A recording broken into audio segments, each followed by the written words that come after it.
Орчин үеийн хэрэглэгч зөвхөн орон сууц худалдаж авах биш. Амьдралын хэв маягийг сонгодог болжээ.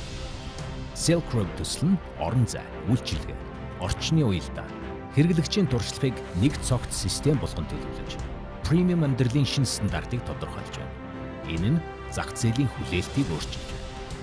CNBC Mongolia Changemaker, Premium Living and Lifestyle Development шагналыг Silk Road төсөлд гардуулж байна.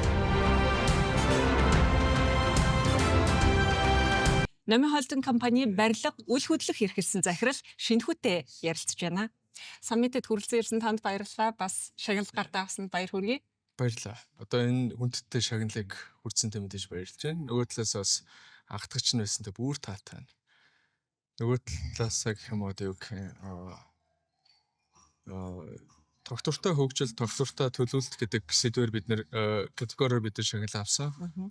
Энэ бас бидний нөгөө зорилго, мянган номинчуудын зорилго, мянган номинчуудын одоо зорьсон концепцийг бас ойлгоод бид энэ шагналыг өгч байгаа гэж би бодож байгаа. Тэр утгаараа ч бас энэ төслийг Silk Road гэдэг төслийг бас хэрэгжүүлээд явахын тулд маш олон хүмүүс байгаа, маш олон номинчууд байгаа. Тэднийхээ өмнөөс бас төвчж байгаа хүмүүстэй бас өнөөдөр үргэлжлүүлсэн хүмүүстэй бүгдэнд баярлалаа гэж байна. Тэгэхээр дэлхийд даяараа тогтвортой хөгжил, ногоон хөгжил рүү чиглэж одоо хөгжил маань урагшилж байна. Тэгэхээр үл хөдлөх хөрөнгийн салбарт бас яг энэ тогтвортой хөгжлийн категориуд тусгалаа олж авах шиг байна. Таны одоо намын хойцонгийн эрхэлж байгаа энэ Silk Road төсөлд яг энэ чиглэлээр хийгдэж байгаа бодит шийдлүүдийн талаар, онцлогийн талаар манай үзэгчдэд тайлбарлаж өгөөч. Яг бид нар энэ төслийг эхлэхээс өмнө мэдээж маш удаан хэрэглэгчдээс судалгаа авсан. Судалгааны зорилго нь юу вэ гэхээр мэдээж хэрэглэгч үүсээд байна тийм. Тэр утгаараас бид нар өнөөдөр төслийн маань үлдсэн одоо концепцийг ярих юм бол 11 блок 498 айлын бодгоо дотроо нэг 50,000 м2 үйлчлэгээ тийм. За энэ үйлчлэгийн зүгээр үйлчлэг биш ээ.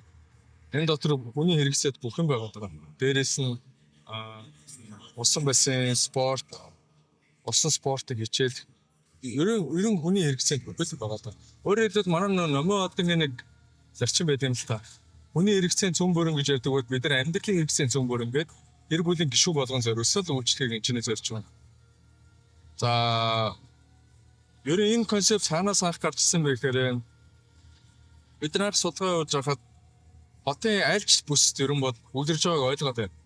Хаш нэг тийш явахад бүхлрөөд байна. Цагаа бараад байна. 10-20 минут 30 минут. Тэр гэрээсээ гарахгүйгээр энэ бүх үйлчлэгийг авах боломжтой юу? Боломжтойг нь бүгдээрээ гаргаж өгөөд энэ концепцээр бид тодруулсан. Тэр утгаараа ч өнөөдөр бас яг нэг тогтвортой төлөвлөлт гэдэг дээр шагнал авсан баг гэж байна. Баярлалаа. Та бүхний ажилд амжилт хүсье.